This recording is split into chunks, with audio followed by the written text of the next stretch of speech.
guys, welcome back. So I have another video for y'all today about offerings, different offerings that you can give to your spirits, because I get asked about this a lot, and so I wanted to make a video kind of explaining what are some good things to give, what not to give, because that's important too, right? Before I get into this, I just want to say, please be careful, okay? What do I mean by this? Unless that spirit has been either coming in your dreams a lot, like multiple times, especially in a short amount of time, or you go to a spiritualist and you get confirmation that the spirit walks with you, if you're a newbie, I don't recommend giving random spirits offerings. I mean, I don't recommend that for anyone. But especially if you're new to this path, you want to be careful and you want to approach things with caution. It's just better to be safe than sorry. For example, if you've been having dream after dream about gypsy spirits and gypsy women, or a man and a woman, or a gypsy male, and you just can't stop thinking about it, go to a spiritualist that does spiritual court readings, or get a Misa investigation. I do spiritual court readings for my clients. I can tell you who's in your spiritual court and who is standing up for you in that moment. If you would like to book a reading with me, you can either message me here on Instagram at Siren's Nectar through DM, or you can go to sirensnectar.com and click on booking, and the information is on there. When I do my spiritual court sessions, I always make sure to go over where the spirit is from, their likes and dislikes, their name, if they decide to tell me. Sometimes they don't. Different offerings that they might like, and also I can narrow it down to kind of what day of the year, besides Dia de los Muertos, if it's a spirit guide or an ancestor, would be ideal, kind of like a feast day. Usually it's the birthday of the person, when they were alive, when it can be a different day. But just make sure that you have that understanding. And with that said, it's always good to start small. The most simple, most easy offering that you can give that still holds weight is a glass of water and a candle. I always like to use a brand new glass of water. So I'll go to the Dollar Tree and get like a wine glass or something with a stem. Because the stem is off the ground, it represents elevation. That's a little secret for you guys. But I always make sure that I don't use my drinking glasses that, me and my household use. That's a brand new glass for them. And a white candle. It can be a tea light for all I care. And just pray. You can start out with the 4 prayers that I like to do before I open up a spiritual session is the Lord's Prayer, Hail Mary, Glory Be, and Apostles' Creed. It kind of protects the spiritual session and calls on good spirits and God, which is the most important. Just talk to them from your heart. Say, hey, for example, if you're trying to connect with your Madama, if you feel like you have a Madama spirit guide, ask her to show herself to you in your dreams. Offer her that light. Tell her that you want to connect with her, you want to get to know her, that you welcome her into your space, and that you're ready to begin your journey with her. As far as food goes, I was taught to feed my spirits on the Volvana once a week. I know some people don't believe in putting food on the Volvana. I was taught it's okay, but I can also understand why some people would want it to be separate. Some people say it attracts low vibrational spirits. I always pray over my stuff and my space before I give them offerings anyway, so I feel like it's sealed, it's protected. I practice Puerto Rican Espiritismo, so it's a little bit different than Cuban, Criollo, Cruzado Espiritismo. Okay? Once a week is enough. You can give them coffee every day. If you are someone that makes your daily coffee, get them a brand new mug. Make it the Ancestors and Spirit Guides mug. Or if you have a particular specific spirit guide, it's always good to give them their own stuff. you can make them coffee every day if you want to. You don't have to. But especially if it's someone that you knew in real life, you can offer them their coffee how they liked it. Okay? Same thing with alcohol. Just be careful with the alcohol. Like, make sure that if they were someone that you knew in real life, that they're someone that they were not an alcoholic, that they knew how to drink responsibly, if you know what alcohol that they like. Same thing with cigars. I was taught if someone had a smoking problem, if you have an ancestor on the boveda that had a smoking problem when they were alive, it's not always a good idea to leave a cigar there,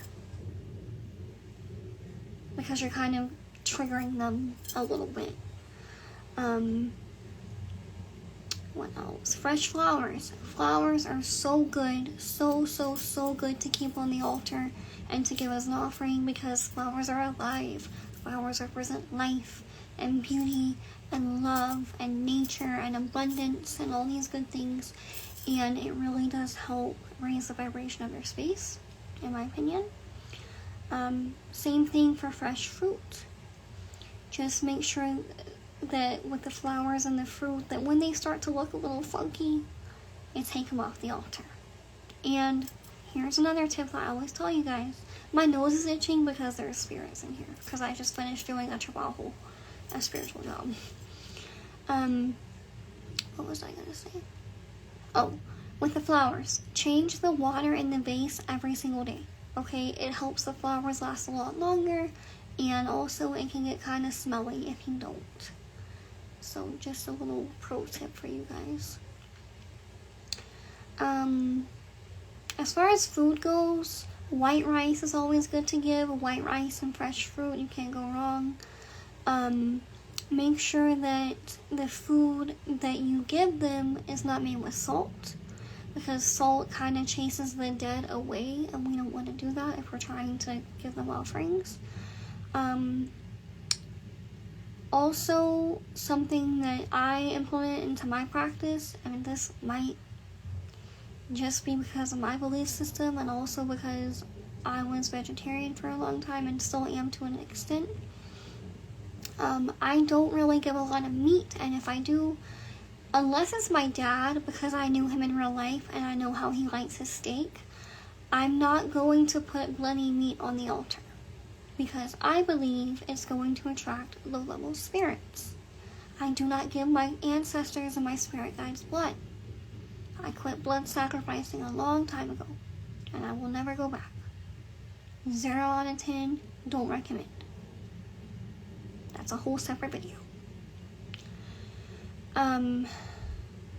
As far as how frequently you want to give offerings, if you're petitioning them for something, you can give them a little something, but it's always good to wait until they've granted your petition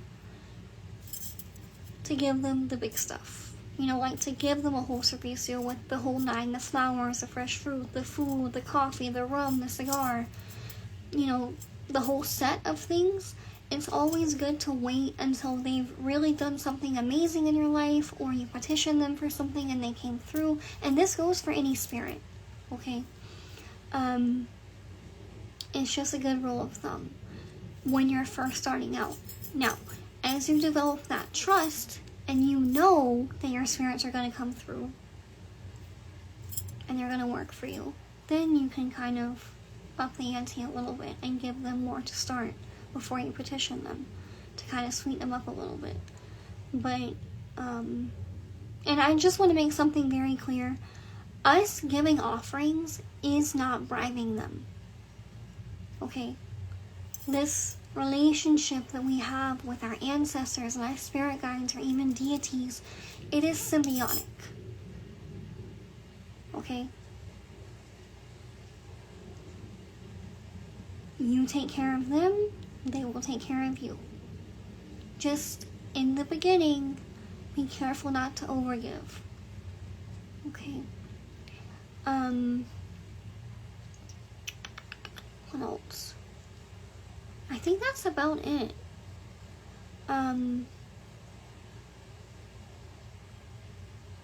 For example, if someone gives you flowers, like my man gave me a huge, beautiful bouquet of red flowers the other day, and I gave some to my spirits because there was more than enough to go around.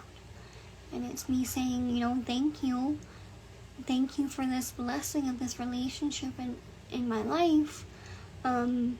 Here's some for you, I love you, type thing, you know. Music can be an offering, you know, playing what type of music that they like.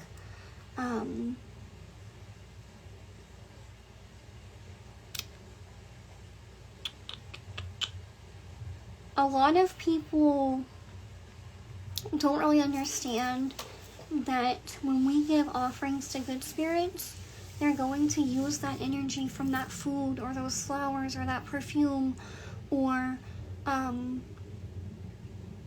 that candle to bless us and protect us. Okay? To a certain extent, they need something to work with. Again, even if it's just a glass of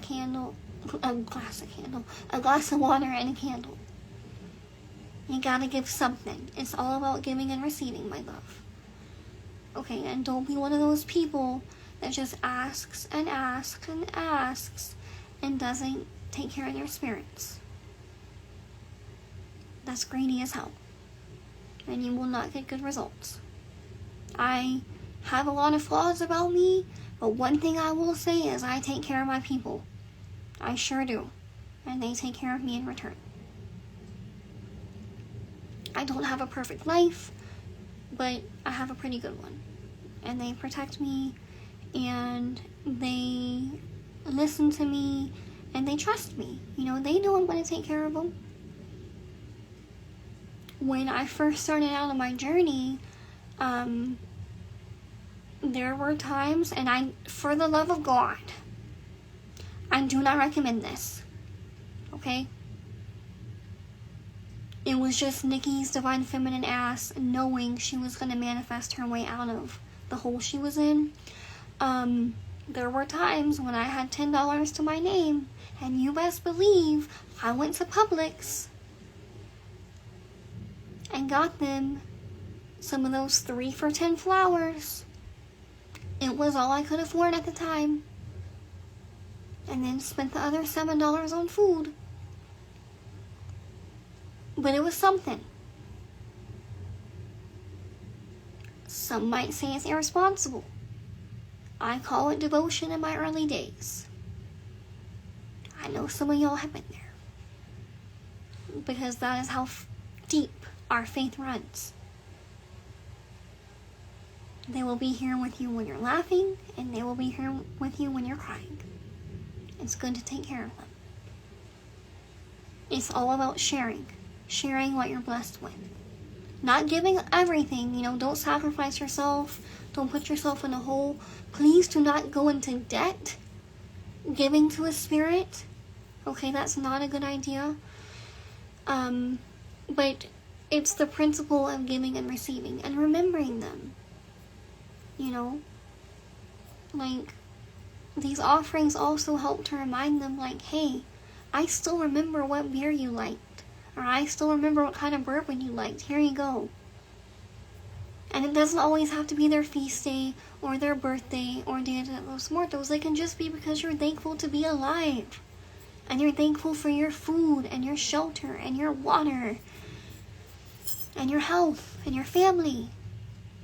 On a random Tuesday, just to say, hey, I'm thinking of you, I love you. Okay?